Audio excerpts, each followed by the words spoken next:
I think recording will begin in a second. Welcome everyone to SAS Engineering Talk.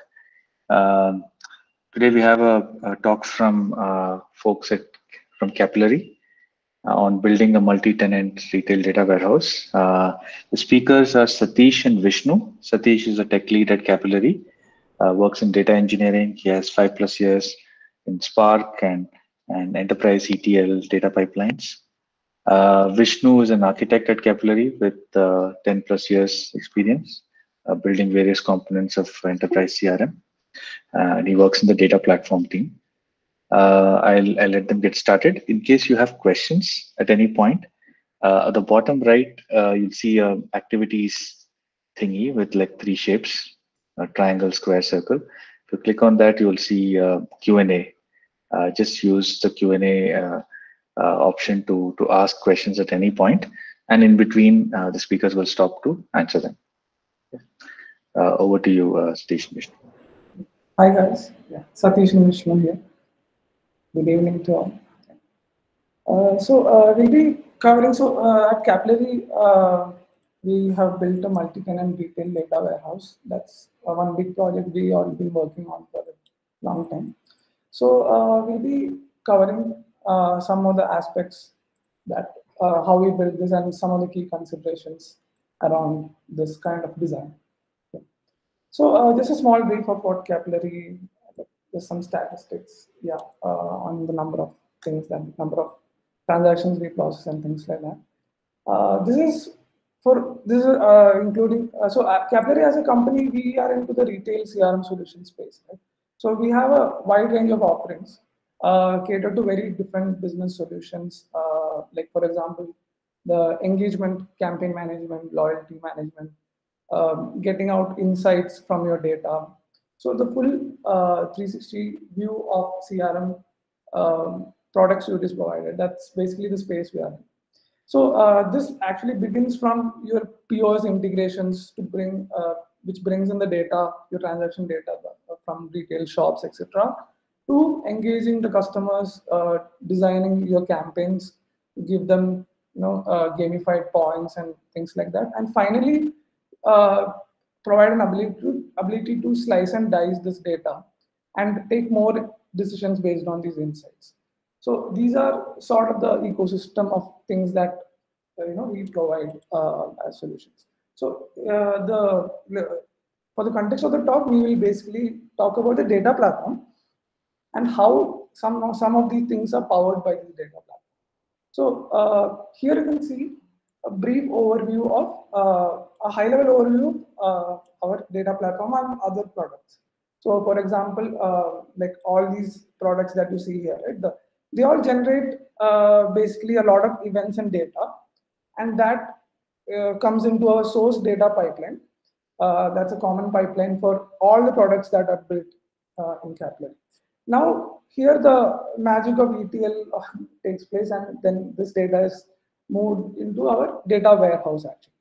So all these other products are built on top of this data warehouse. That is, for example, the insights part is used by analysts, and the customer segmentation part, and the customer segmentation or targeting of particular customers.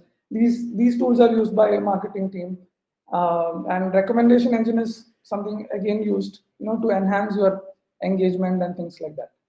And the data connectors, which is like external integrations that you might have to push this data out of the warehouse into other systems, like maybe let's say some lead management system or something like that. So the data team uses these data connectors and things like that. So these are all the things that are powered by the data warehouse or the data platform. Now this is a little detailed view of what happens in the previous step. That is, all this DB, DB2, etc. that you see are the storage into which the source systems put in their data, which is an OLTP format, highly normalized format, which is suitable for that real-time applications. So now the ETL process starts, which basically brings in this data into a cluster, and we run a lot of transformations on them. And these transform data becomes, so by transformations, it basically means you are denormalizing the data, because a denormalized data is more suitable for your analytics use case and things like that, right? Like star schema and those things. So this denormalization happens during the ETL, and this data is finally pushed to S3, where what we use as the data store. We'll just go into later on. We'll touch upon these points, why this was used and things like that. Now, once it is in S3, you just need a compute cluster to basically read this data and serve all these other use cases that we mentioned before. That is engagement, analytics, customer segmentation, etc. And data connectors are basically the export part, right? Yeah. Now, I mentioned these points earlier that our offerings are catered to a range of business verticals. Actually, it's not specific to one kind of retail business, and which means there would be a lot of customizations that are required that need to be added into the system, which every various tenants would want for their business needs. Now, we mentioned the difference between the source modules are like OLTP based, and how that is normalized and how it is transformed to this denormalized structure. So the extra challenge here is maintaining we need to serve certain standard use cases, but also provide all these other customizations which a particular tenant or a vertical would need. Before we move ahead, just setting some context on some of the building blocks on the business intelligence side. So, as I said, the final data warehouse schema is basically in a star schema model, which is just a set of facts and dimensions modeled from the source entities itself, right? So this forms the leaf level entities, and from which you can actually define your business level KPIs on top of that. So here there are two branches. One is you serve all the standard business use cases, and now if a vertical or a tenant can come and they can create their own KPIs which are suited for them basically. And from KPIs you can build charts, like different kinds of charts, and these charts basically build up a report. So this hierarchy that you see from the fact definitions to the report. This is a common way for all the systems that are built on top of the data platform, right? So this becomes a common way for them to communicate with the data platform, like whether it is customer segmentation, or whether it is analytics, or whether it is like the data connectors part. All of them talk using the same hierarchy of definitions that are there. Now, these definitions, in the next slides, we'll cover how these definitions can be very generic and also suited for specific organizations' needs, basically. Yeah. Now, the thing in the center of this whole thing is basically a configuration manager, for a lack of a better word. So, basically, what we are doing here is there are different kinds of configurations that are involved in the system, actually. So the one we touched upon earlier was the data warehouse schema, actually, right? Then we also mentioned, I'm just briefly going through these points. We'll come to the examples in the next slides, actually. The data lineage transformations are the rules that convert the source entities to the final star schema model kind of things.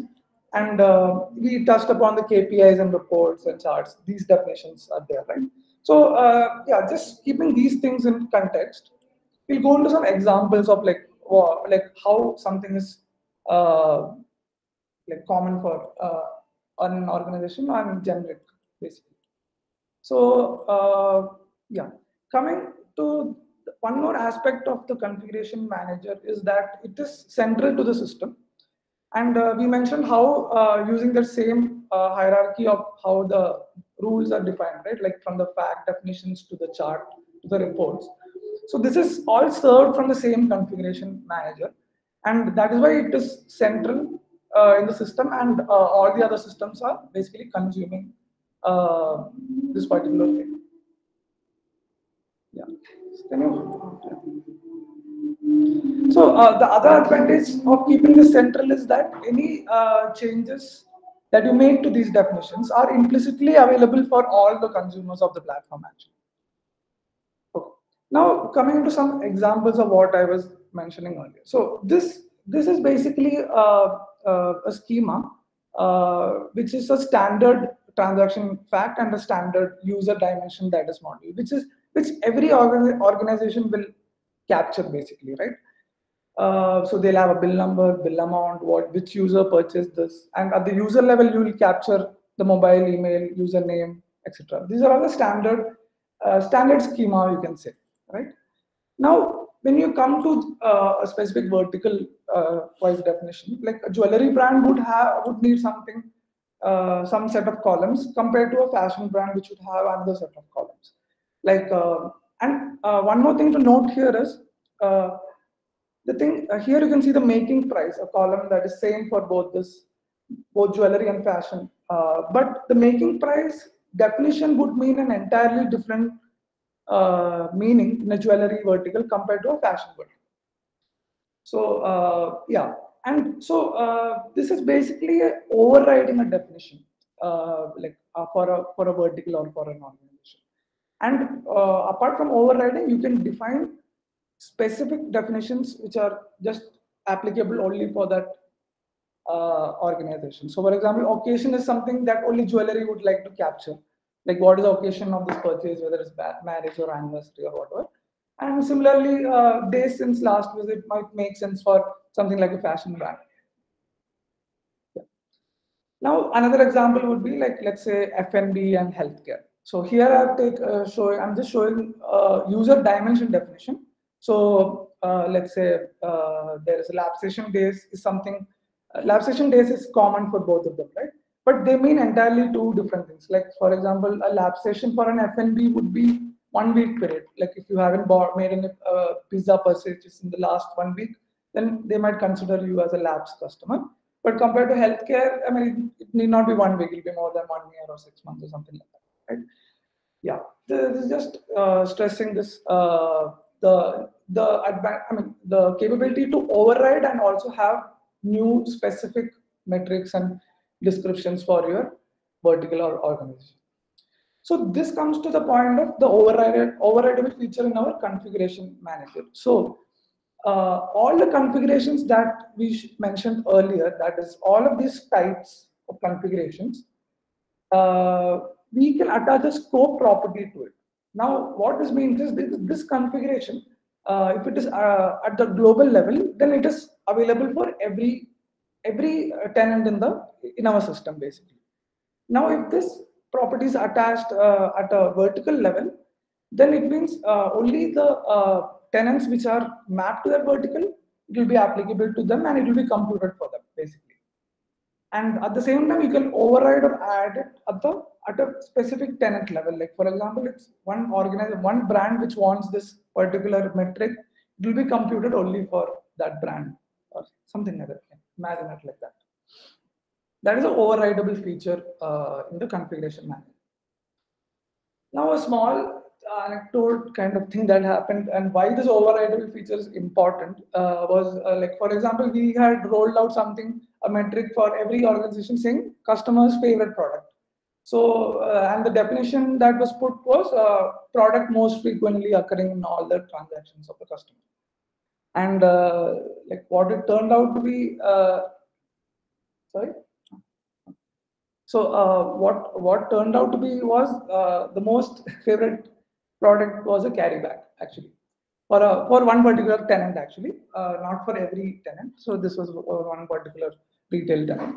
So here we had to make a change to the same definition.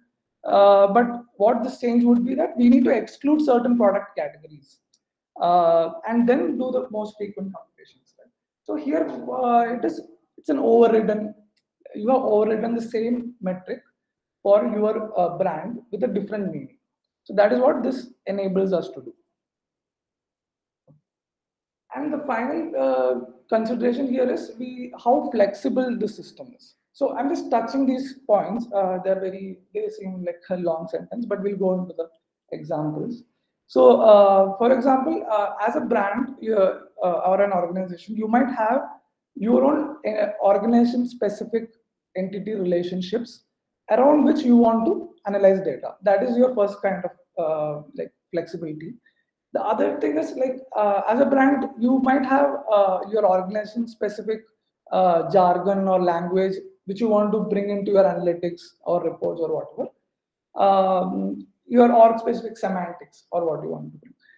And maybe you might have some data which you want to bring in, which is not served by Capillary. So these form the different flexibility concept, flexibility aspect of the system. So to touch upon some examples here, let's say brand A, their business is basically South Zone, North Zone, and they have classified their stores under each zone under cities, and each city would have multiple stores and multiple stores have trees, right? But brand B would have a different kind of classification. They have this urban and rural kind of thing. And urban, they say, okay, these city 1, city 2, whatever, and rural means town 1, town 2, etc. And stores and tills, etc.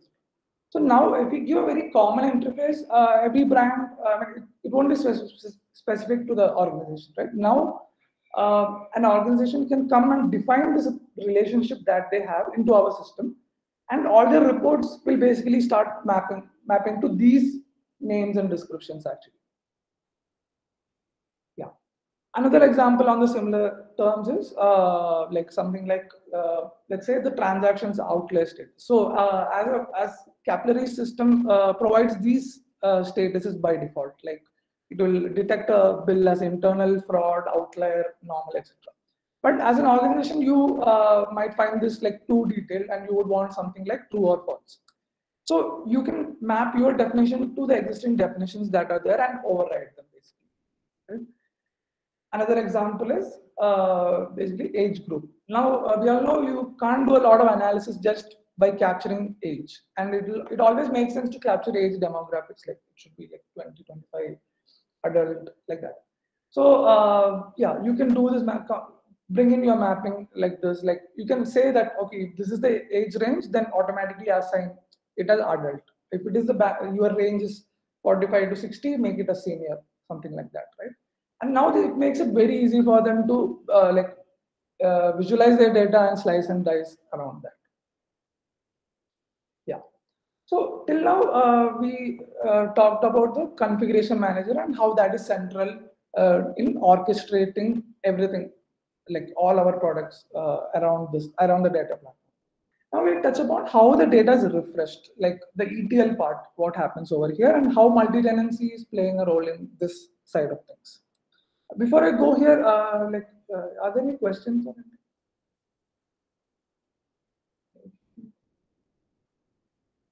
Yeah, there are no questions. Okay.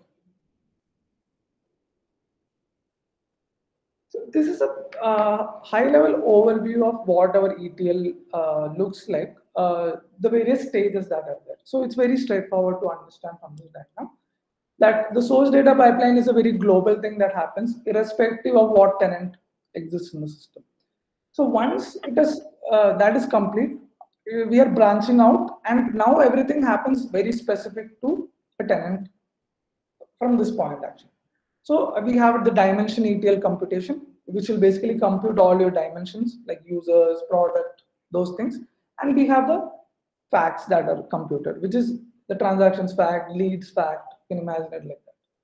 Now, after this is done, we basically do a compute set of summary tables. Like summary tables are just the facts summarized at a dimension. Like you can have daily summary, bill summary, which will say day-wise how much bills, how much purchase happened, etc. So all these can be configured, and these summaries are computed at this point. So once this part is done, that is where we trigger all our everything that is built on top of the data platform gets triggered from this point actually. So first the data warehouse is refreshed with the new data, and then we trigger all the other data connectors, the indexing that you want to do, blah blah. Yeah. So some points here, like this diagram that you saw, this is like the different stages of the ETL.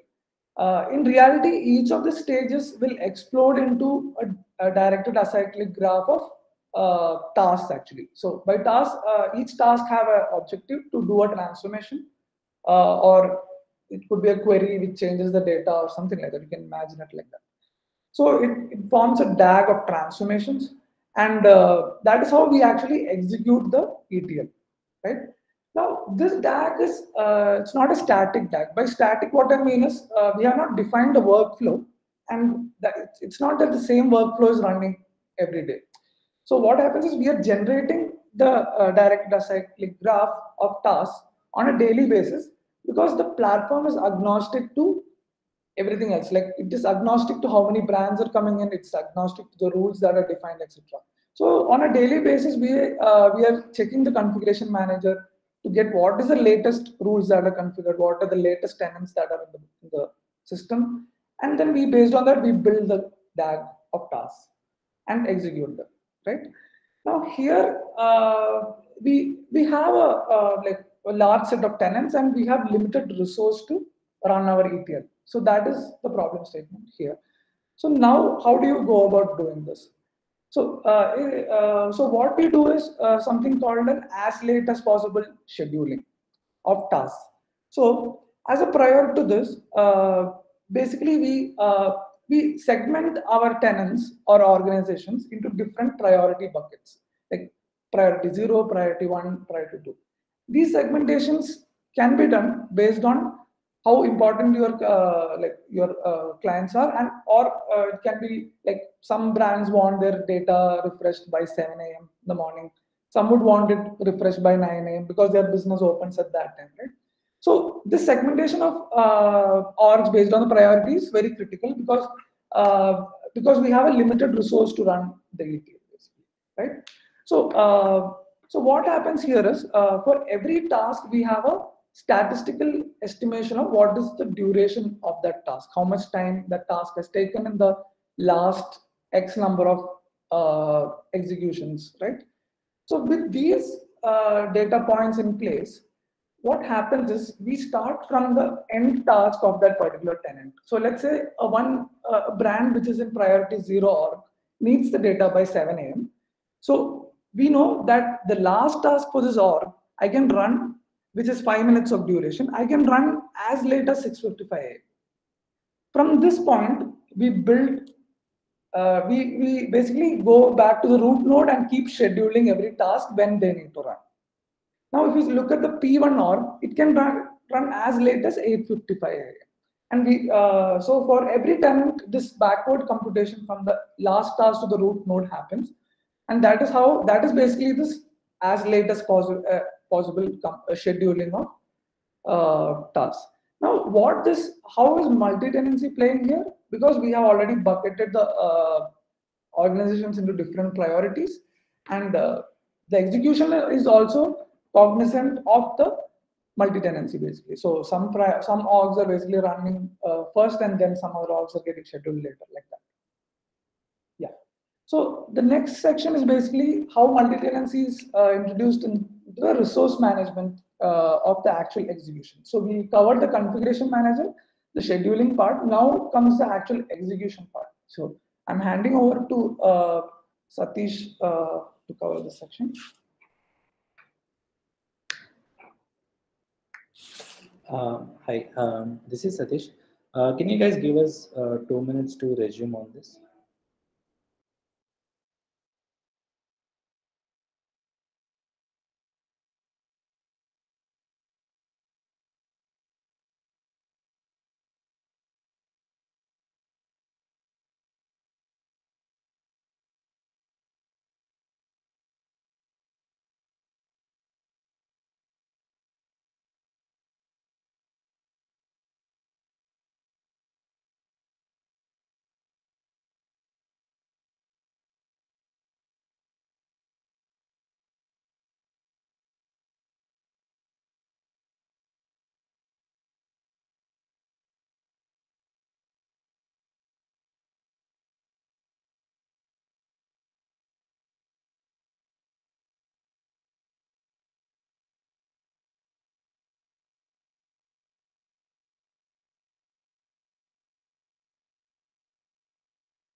If anybody has any questions in the meantime, please please ask them.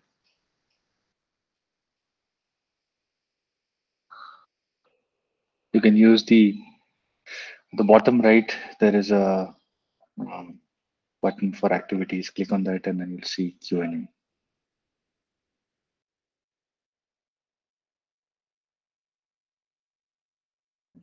Yeah, so I'm sorry, we had to move to a different place because of some activity going on. Yeah, so there is a question here. Did you start with having your own data warehouse from day one, or if it's not the case, then how did you cope up with old data migration? Hi. So I'll cover that in the end. Okay, I'll just proceed this talk for now. So one of the problem is that we had to do is resource management for our execution. Okay. So in the legacy system, we used to have a solution based on RDBMS and MySQL, where after the data is calculated, we have to write back to MySQL. For this, we were facing one business problem is, so we have various data sets and various tenants. For some reason, if the data input from one tenant is very large, obviously the refresh of that tenant is going to take time, and it is acceptable on that day for that tenant to deliver late. But the problem is with having a centralized system like MySQL, what happened to us was it cascaded the delay to every tenant who is sharing the same hardware. So here because of the various data sources, these delays are frequent, and it is creating a very unrest. It is creating a bit of unrest and huge escalations on that system. This is where we and to scale that RDBMS based on the requirement was not immediate and not very straightforward at that time for us. Even though this system, that RDBMS, having that data warehouse and RDBMS for 90% of the tenants is very optimal, the ETL has become ETL and data availability on time has become a very problematic for us. So for the next, when we had decided to move away from this MySQL, we had these key considerations. We wanted to have tenant isolation at the tenant execution level, so that the previous mistakes are not repeated. Like if there is a huge data import for a certain entity of a tenant, it should not affect the other tenants. This has been a very high priority thing for us to consider. And yeah, so once data is loaded, it should be available for so it should be available for multiple scalable systems. Like initially we started with only Insights and Engage. Then we had to build on top of that additional modules of machine learnings and yeah. Sorry, we had to build on top of that. So it's under ad hoc CDP notebooks. So right now, keeping these two things in mind, we thought we had to decouple the storage and compute layer, and we need a compute level isolation as well for this. So that's why we chose Spark over S3, like shown in the initial diagram. So we used the tech stack to be Spark, and to achieve compute level isolations, we used our Libby sessions for easier orchestration of Spark sessions. And as you guys know, EMR comes with Yarn by default. And for our data lake segregation, we used S3 as a storage layer. Yeah. So why we used Livy is like running a Spark native job comes with initial JVM launch overhead, or the initial Spark overhead. So Livy kinds of abstracts it out and gives you a HTTP layer where your launch of your Spark job can be very minimal. This is actually crucial for us considering our DAG size that we have. So I'll just cover a small point on what Livy actually looks like. So the client here is in reference is our DAG execution client, and the REST server is our Livy server, and the cluster manager, the drivers that is launching is Spark drivers. And for a tenant specific queries will go into each tenant layer. So that's how at a high level it is offering our isolations at a compute layer. So yeah, so how we achieve this tenant isolation is we created profiles for sessions. We categorized all our tenants into multiple profiles, like based on their data sizes and based on the product usages that they have. Once we categorize them, we could achieve isolation at creating resources specific to that, matching to that profile, and running the transformations of them in that in that profile. Yeah, so we had something like small profile and X large profile, but this itself is not enough. This level of isolation is not enough because we have some disproportionate orgs. We have some disproportionate org sizes where we had to even launch different EMR clusters to achieve this isolation, so that we are not delaying other tenant because of some other tenant has a huge data liability. Yeah. So this actually reduces our HDFS and core nodes cost also at a high level. But the point we are trying to clear out is that in a multi-tenant system, that execution isolation is very important.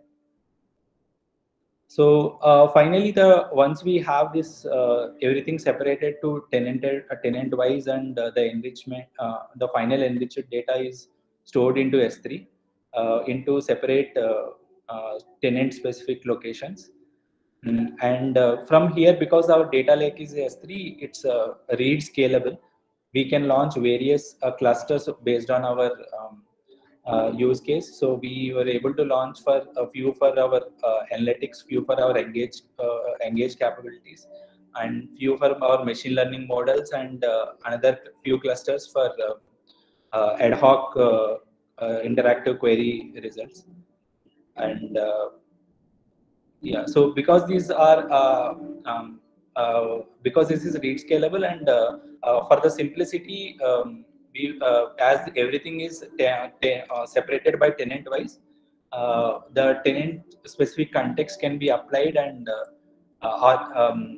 it's easier for writing the queries and interactive models on top of that. So basically everything is segregated into a single database for that tenant, and so you just need to refer that database for all the data of that tenant. Yeah. So at this point, like I mentioned, having data lake on S3 is read scalable for having multiple products. Now within the analytics itself, we can launch tenant specific cluster to achieve the read optimizations on this, and that's how we are able to scale this system. So, giving back to Vishnu on summarizing. Yeah. So to have multi-tenancy in the core of the design, you need to have it at all these layers, that is configurations, task scheduling, resource management, and workflow execution. And the other part is when you have limited resource but proportionally more tenants to serve, then classification or bucketing of the tenants is essential for you to like meet the SLAs that you want to achieve for each bucket of this.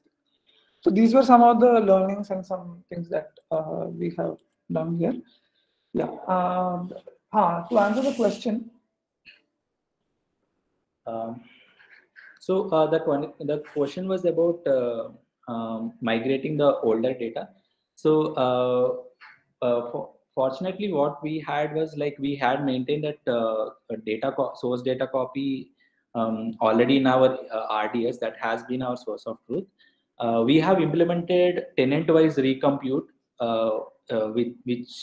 which can be used to compute the whole thing again and on demand. This is actually essential because when we are getting a new tenant, we will get all the old data back. So it's something like we cannot say कि we'll start computing from now. We have to still honor the old data of that customer coming into our system. So building this full tenant recompute is essential for us. Of course, it takes a huge amount of cluster, but that we expect to be computed one time in a year or 2 years, like that, or when the client is getting initial onboarding.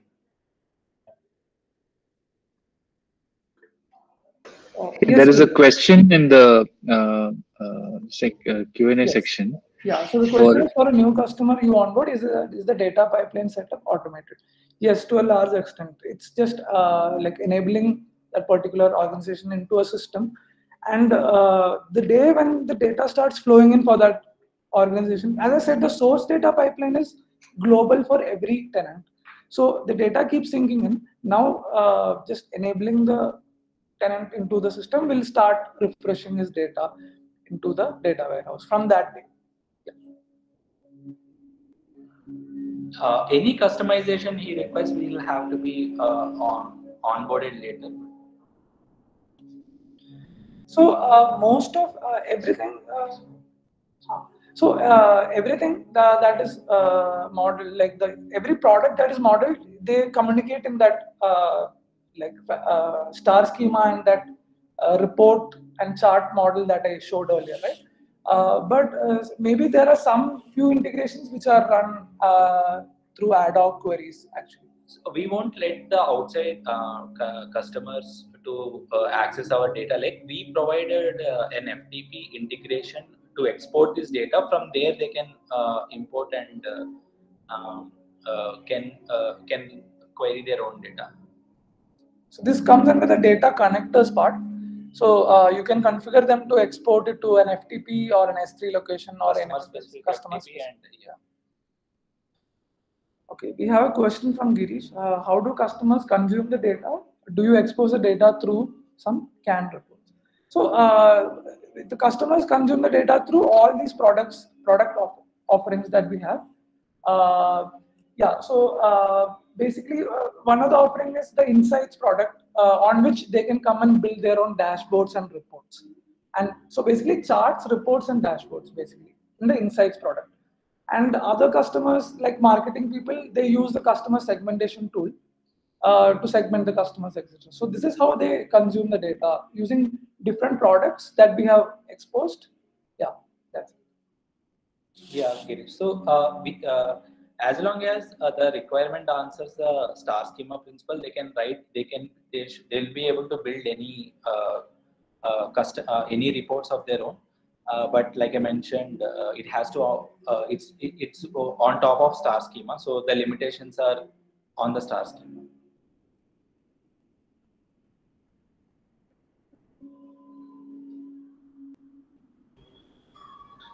I'm not sure if did you answer the first question by Tushar? Do you start having your data warehouse from day one? Yeah. Or So yeah, I answered that. Like we have built a full tenant.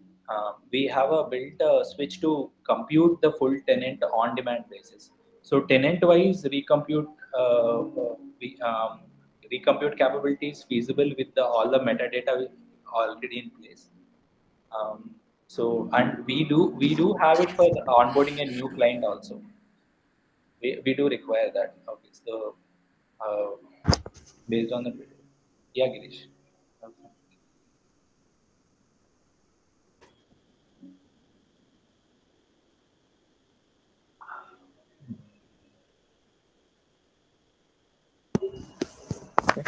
Are there any other questions? So one question, follow-up question. So you said that, like, so the source data is actually normalized data, and through ETL, you try to denormalize the data, right? So let's say so any of the let's say user last name or first name actually changes for any reason, do you guys go back and update the entire history in the denormalized data?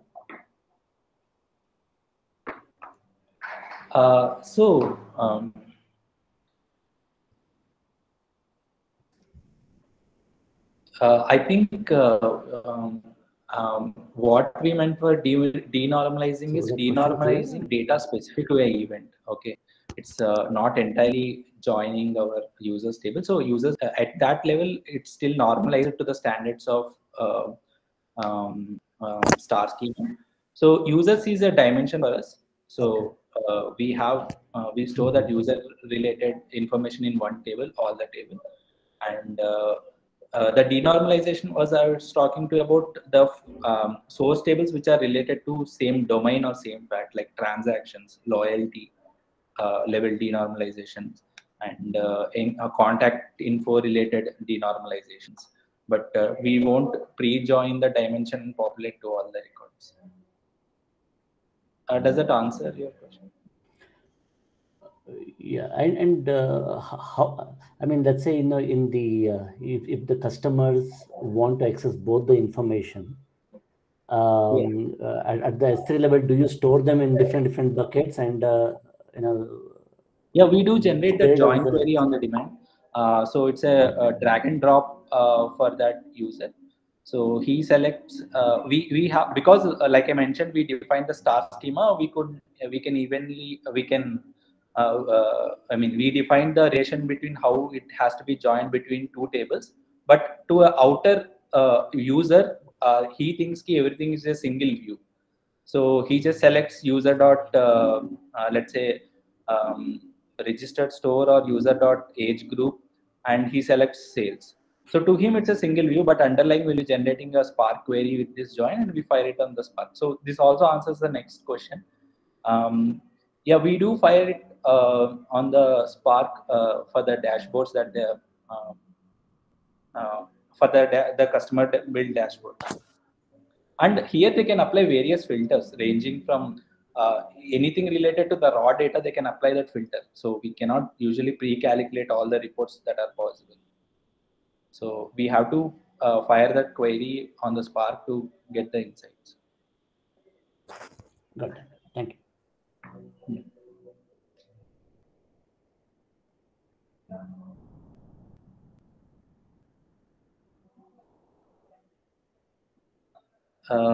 Any other questions? I think Raghavendra had just put in a question. So I answered that in the end as well. Like so yes, Raghavendra, we do generate the query based on the user selection. We generate that query. To an extent we optimize that query to the roll-up summaries that we have, and we fire that query on the Spark, and we'll serve the result back. Okay. Thank you. So what's the general SLA like? Because all the executions happen on the Spark. So general, what is the SLS you guys have? Read time SLA for the custom dashboards, we have like 95 percentile within 30 seconds. Okay. 95 percentile of our read dashboards are in under 30 seconds. But once a query comes and it cache, then you can see in no time. Okay. All right. Thank you.